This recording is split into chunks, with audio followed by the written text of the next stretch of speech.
아벨처럼 십자가에서 내 생각에 대해서 죽자, 이런 제목으로 말씀해 볼까 합니다. 아벨은 원래는 헤벨이에요. 헤벨, 베이트, 라메드. 헤는 몇 번째 글자예요? 다섯 번째. 다섯 번째는 모세 오경이기도 하고, 그렇죠? 또 바울이 깨달은 다섯 마디이기도 하고 슬기로운 처녀 다섯이기도 한 거예요. 그럼 이 모세 오경이라는 것이 무엇이냐면 그리스도를 우리 마음의 실존으로 가져야 된다는 거예요. 그냥 율법을 행해서 되는 게 아니고 그 모세 오경이라는 그 다섯 마디를 내 마음판에 오히려 새겨져야 되는 거예요. 그게 해라는 거예요. 그러면 그 해라는 것이 호흡하다라는 말이 있는 거예요. 입을 열어서. 그러면 우리가 입을 열어서 호흡한다는 건 살아있다는 거잖아요. 그죠? 그것을 실존이라고 얘기하는 거예요. 그 다음에 두 번째는 베이트란 말입니다. 마음의 집. 마음의 집에 그 실존이 들어와 있는 상태거든요. 헤벨이. 그럼 이 마음이라는 것이 뭐냐면 현상 세계에서 보면 온 우주를 말하는 것이고 또 성경으로 보면 성경 66권이 그러면 그 우리가 알지도 못했던 그 하나님은 어디 계시는 분이라고 얘기했어요? 우리 안에. 예, 우리 안에 있는데 그것이 어디냐고. 말씀 66권 안에 계시는 분이에요. 그 다음에 라메드잖아요. 그죠? 라메드. 마음으로부터서 진리를 익혀서 진리를 가르쳐주는 스승. 또 뭐가 되는 거죠? 목자 이렇게 되는 거예요. 그게 헤벨이란 말이에요. 그런데 이 마수라들이 아벨을 헛되다, 허무하다 이렇게 또 생기라는 뜻도 있고 그래요. 그러면 주님께서 아벨을 만들어 놓고 그 아벨을 진짜 헛되다 했을까요? 이 아벨은 예수 그리스도를 상징하는데 예수를 상징하는데 예수님이 진짜 헛되게 온 걸까요? 절대 그렇지 않아요. 그죠? 사랑으로 온 거예요. 그러면 아벨이 어떤 중심 속에서 자기 자신을 십자가에 내놨냐면 영의 실존 그리스도로 말미암아 자기의 생각이라는 모든 방법을 십자가에 내놓은 거예요. 억지로 가서 죽은 게 아니에요. 예수님은요. 저와 여러분들을 위해서 자기 자신의 온전한 것 전체를 다 어떻게 해요? 십자가에 내놓은 거예요. 그때 그 십자가에 달리고 나서 그분이 우리 안에 들어올 때는 이제는 더 이상 육체가 아닌 영의 실존으로 오는 거예요. 그럼 예수님이 이 땅에서 멸시를 많이 받았잖아요. 그죠? 근데 영으로 들어올 때는 더 이상 그런 멸시하고는 상관이 없죠. 그러면 아벨은 반드시 누구로 인해서 죽어야 되는 거예요? 가인으로 인해서 죽어야 되는 거예요. 예수는 그리스도라는 성령에 의해서 죽는 거예요. 한 분이시니까. 그래서 창세기 4장 1절에 보면 그 하와가 가인을 낳았다 말해놓고 또 여호와로 말미암아 남자를 얻었나이다 이렇게 하고 끝난단 말이에요. 두 번 말을 해요. 그러면 이렇게 된 거예요. 마리아가 예수를 낳아놓고 그 예수를 십자가에 달아버렸을 때는 내 남편으로 다는 거예요. 내가 낳는데 그것을 창세기 4장 1절에서 하와가 가인을 낳았다 말하고 또 여호와로 말미암아 남자를 얻었다 이렇게 얘기하는 거예요. 아들이면서 동시에 내 남편인 거예요. 지금 성경은요. 창세기에 있던 신약, 요한복음에 있던 마태복음에 있던 계시록에 있던 똑같은 얘기를 하는 거예요. 우리가 그 신학적으로 잘못 해석해 들어가서 우리가 꼬여놓은 것이죠. 근본으로 들어가면 다 그 말을 하는 거예요. 그래서 아벨이 들에서 가인에게 죽는 거예요. 그 다음에 아벨의 피는 그 땅 아레츠에서 호소하는 거예요.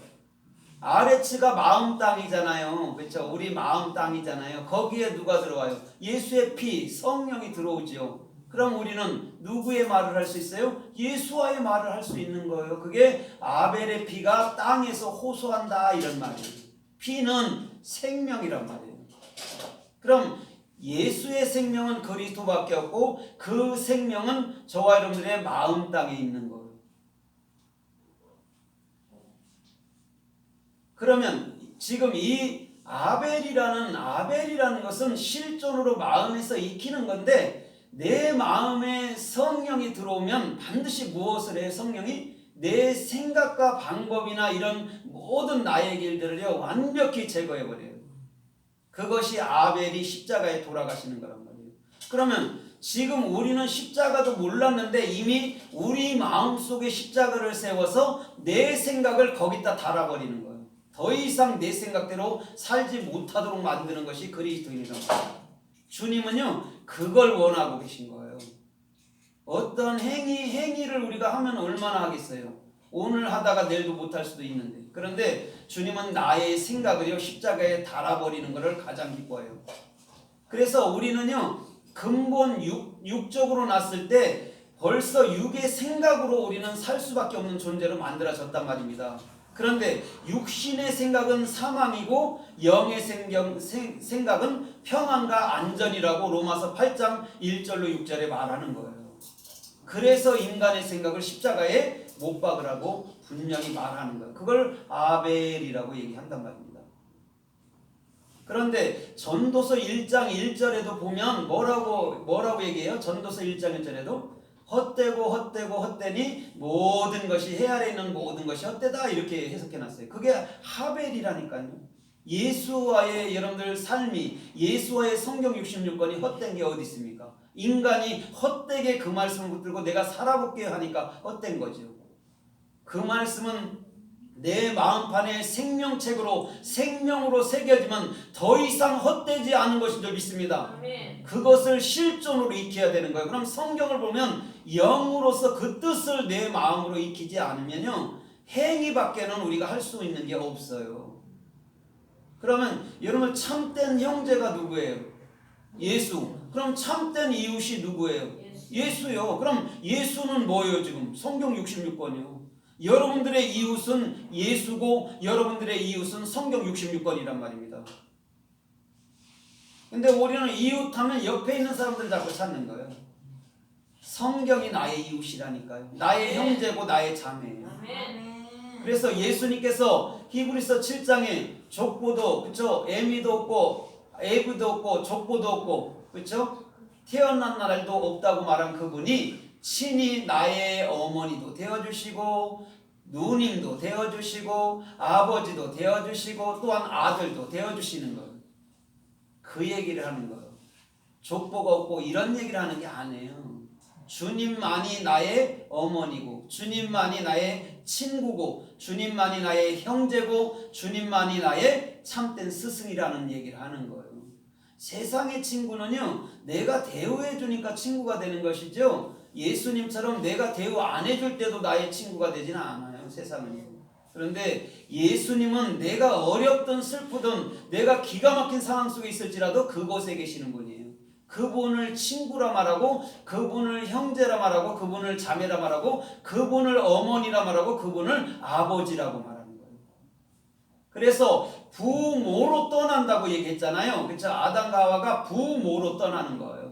내가 진리 성경 66권을 알면요 내가 부모예요. 그럼 부모는 반드시 자녀를 낳는 거예요. 그걸 떠난다라고 얘기하는 거예요.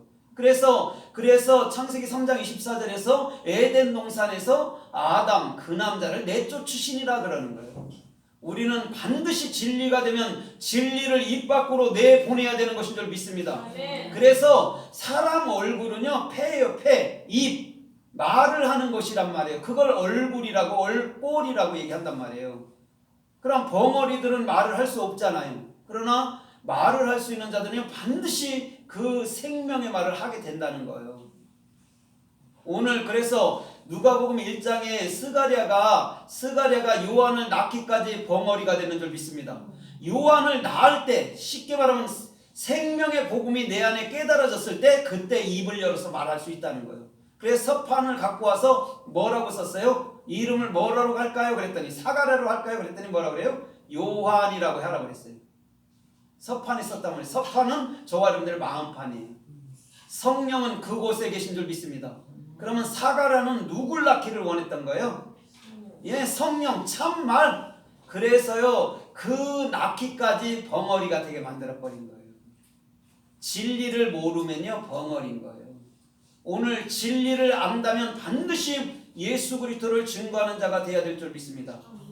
그래서 아벨은 허무한 게 아니고 아벨은 저와 여러분들 마음속에서부터 영의 실존으로 왜 내 생각이 죽어야 되는지 그 십자가를 왜 네 마음판에 새겨야 되는지를 말해주는 거예요. 그럼 십자가 나무가 무슨 나무예요? 생명나무예요. 에덴 동산에 두 나무라고 사람들 생각하잖아요. 아니에요.